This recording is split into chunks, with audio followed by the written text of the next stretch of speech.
One thing I do want to say, and one thing I want to say one time only is if you ain't got no MONEY, then you shouldn't have no WMEN. You know what I'm saying? WOMEN. You dig what I'm saying? Read between the lines. Know what I'm talking about. Get lost, sucker. RP Munna Duke. RP. RP. Considered to have been one of the most respected members of O Block. For Even sure. the notorious King Von, a drill rap icon and an alleged serial Beat killer that with 7 body. bodies, immortalized. Just so y'all niggas know, yes, I will be smoking another duck. If you have a problem with me hitting these ducks, get out my face. I don't feel like rolling up. I'm sorry. What do you want me to do? I'm lazy. Duke's menacing reputation on his track Beat That Body, where he boasted about taking Duke on hits with him and giving him the menacing nickname King Kong. But the question is, what had Duke done in the streets to make King Von give him such a name? Even though Duke never lived in the Parkway Gardens, aka the O Block housing projects, his destiny was intertwined with that community from early on. Now, still reside in O Block today, or you've moved out since? Hell no. Oh, no, I don't live in that, no. I don't live in that, dog. I thought you said where I was raised at, like, you know what I'm saying? Okay, so let's back up. You were raised in O Block from about 8, 9 till when? I never lived in there.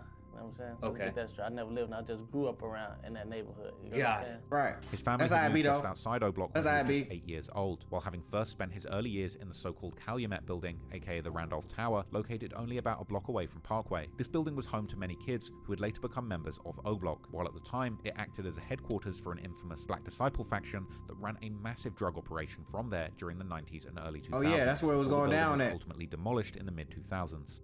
No, I was in that area, like in that vicinity, you know what I'm saying? And Yeah. once my project got too down, I kind of moved right there, you know what I'm saying, to O Block when I was kind of like a kid. Duke has opened up in interviews about how his youth was a harsh landscape of poverty and uncertainty.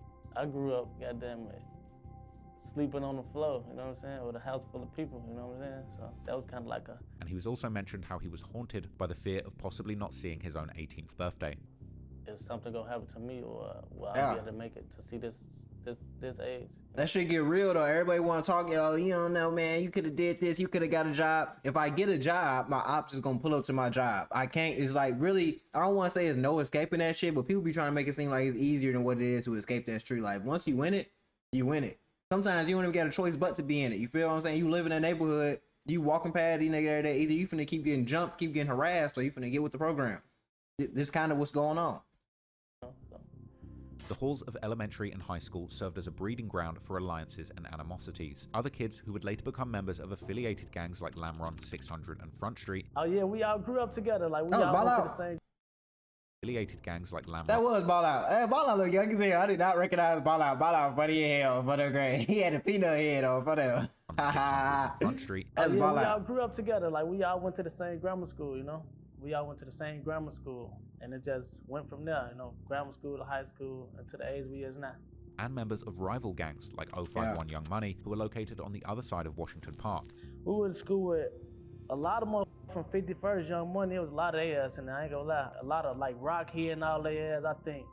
Arrow, all them. As he got older, Duke would become very close with many of the O Block's most infamous members, including O.D. Perry, T-Roy, and of course King Von. By the age of 14 in 2008, One of the members. Duke's entanglement with the law became a defining chapter, and his early and frequent arrests and incarcerations led to him dropping out of high school. Then they made him cut his dreads. I know he was blue. During Chief Keef's early ascent to the top of the drill movement in Yeah. the early 2010s, and the subsequent explosion of King Von's rap career in the late 2010s too. Yeah. I say Vaughn was a top moment, but I wasn't around for it. I was kind of locked up, but that was like a top moment. But when he would be free, between those time periods, Duke plunged headfirst into the streets. As mentioned earlier, the tragic murder of T-Roy ignited a firestorm of vengeance within O Block, and the summer of 2017, named the Summer of Get Back, became synonymous with the chilling moniker the Get Back Gang, as O Block members were out for revenge.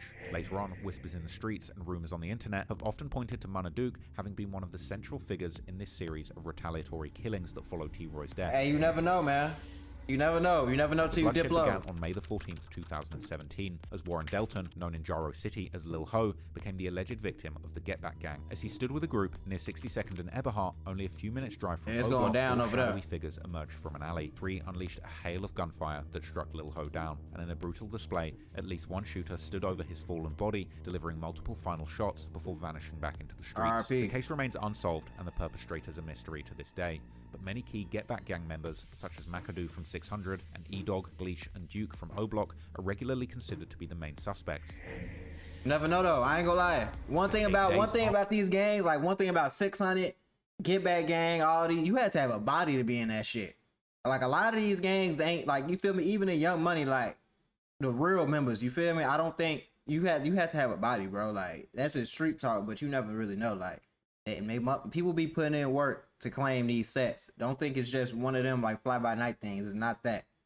After Lil Ho's murder on May the 22nd, the violence continued as Jamie Jones, known in the streets as MOB Jamo, was driving westbound on 59th Street at LaSalle when an occupant of another vehicle opened fire, striking him multiple times. Authorities identified him as a gangster disciple, and his death occurred in the heart of a known gang conflict zone. Though concrete evidence would again remain elusive, the hand of the Get Back gang was once again suspected, with rumors placing 600 members, McAdoo and Cap, and O-Block members, Duke and HK, at the scene. I ain't gonna lie, when Get Back Gang got a little, that's when 600 kind of fell out with O2. Taekwondo World member Sherrod Rhyme, better known as Poppy, was at his workplace at the L&P Foods and Candy Warehouse on the corner of 71st and State Street. See? The victim. So, he worked at this candy store. Shortly after 3 p.m., a seemingly ordinary act of assisting a customer would turn deadly. The subject was putting groceries in the vehicle when a shooter suddenly appeared from a four-door vehicle, firing multiple shots at point-blank range before quickly getting back to the vehicle, which would then flee northbound. Now, I ain't saying that he was with that or he wasn't with that. I don't know. But I'm just saying, if you affiliated, it's bad, because even if you outside and you not putting in work, okay, if you put in work, it's even dumber to be working a job. Like, that's the last thing if you're doing is working a job. But if you don't got no job, think about it like this. I'm still kicking it with the people that's catching bodies. So the people that's catching bodies on their side, they gonna be on some shit like, well, shit, we can't find none of them, but we can find him. He work right here, he be with him. So they ain't trying to hurt. You know, they ain't trying to get someone close to you if they can't get you. So it just puts you in a real weird predicament. Okay, at part 363 Adam, it was a dark four-door vehicle. The subject jumped out, shot at close range, got back in, and fled northbound on State. This is before all the cameras and shit too. It was going down. And he would have no chance of surviving.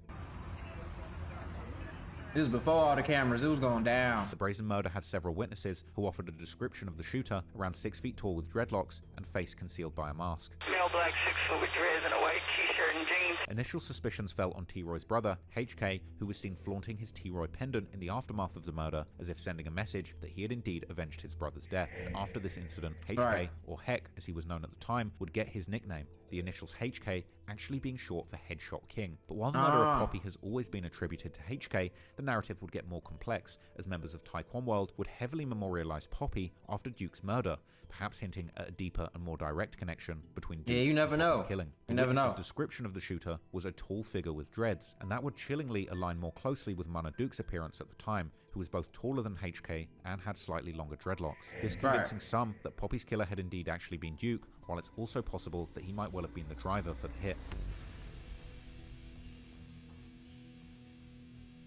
I ain't gonna lie, Get Right was crazy. 2018, the bloodshed revisited the streets. It was around 9:50 p.m. when two men were gunned down outside of a restaurant on the 400 block of the East 63rd Street, only a stone's throw away from O Block. Troy Hampton, an innocent janitor aged 43, was struck in the chest, dying at the scene, while 22-year-old DeAndre Wallace, known as Get Right or Man Man from STL EBT, also fell victim to the hail of bullets, succumbing to his wounds in the hospital. They were celebrating Get Right. A grim picture they were celebrating that body, running up and relentlessly targeting both victims, even continuing to fire at Get Right as he lay helpless on the ground. And while officially unsolved, online theories have pointed strongly towards two members of O Block, Munna Duke and the infamous shooter from the younger generation called Muwop. In the same month, King Von ominously tweeted about a new op pack that his brothers had created, while O Block veteran E-Dog added fuel to the fire, posting a picture featuring Muwop and Duke, accompanied by the caption, "You better get right or get left," a phrase also used in other social media posts that featured both Muwop and Duke. Muwop himself would share a photo with Duke in what fans speculated was them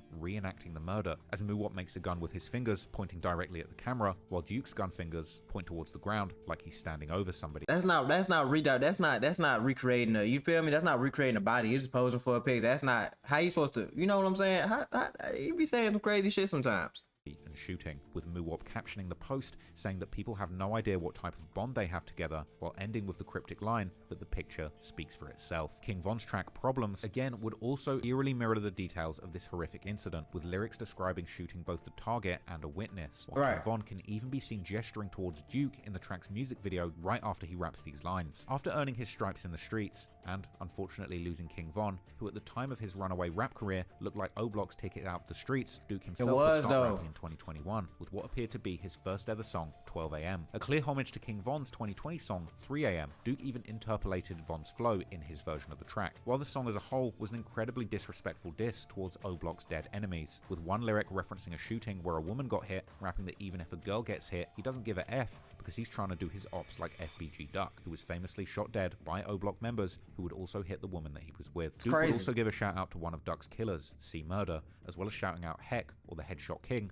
rapping how they are the Get Back Gang, kind of implying that HK was his alleged partner in crime and the potential shooter or driver during the hit on Taekwon World member Poppy. Duke would also rap about lurking in the streets trying to kill their ops so much that they forget to even eat dinner, while proudly repping his King Kong nickname that King Von gave him, and saying that you can't even hang out with him if you haven't killed someone. No, for sure. Also had a music video where Duke can be seen rapping in O Block, flanked by some of the most notorious members like E-Dog and Muwop. Fans loved the song, with many saying that he even had some of King Von's spirit in him, and that they were excited for Duke having a bright future in the rap game. Duke followed that up with songs like Winnin' and Right Back, where he rapped about doing drills where the witness was killed too, with some believing that this is another reference to the janitor that was killed on the Get Right hit. The song was an instant classic. One comment said that Duke was even picking up where King Von left off, and another called Duke 3 for 3 as a rapper. For fans that were longing for that Von-esque flow on hard-hitting beats, Duke appeared to be someone that they could bet on to take over the rap game. Duke also collaborated with other O Block rappers like Ocho Munna and Prince Dre on the remix for Ocho. It's crazy how I don't think Prince Dre locked up, but it's crazy. I think Ocho Munna locked up for a body. Duke dead. This shit is crazy, bro.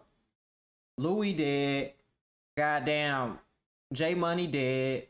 Like, bro. Heck dead. T-Roy dead. I'm not even trying to be. Everybody is gone, bro. This shit is really crazy, bro. And it's just messed up because if niggas would switch that shit up and start rapping about some player shit just even a little bit, like you can still, you feel me? But more so talking about like, or they do it like how Baby Drill and them be doing it. They still be dissing, but they don't be saying like they kind of just be, you know.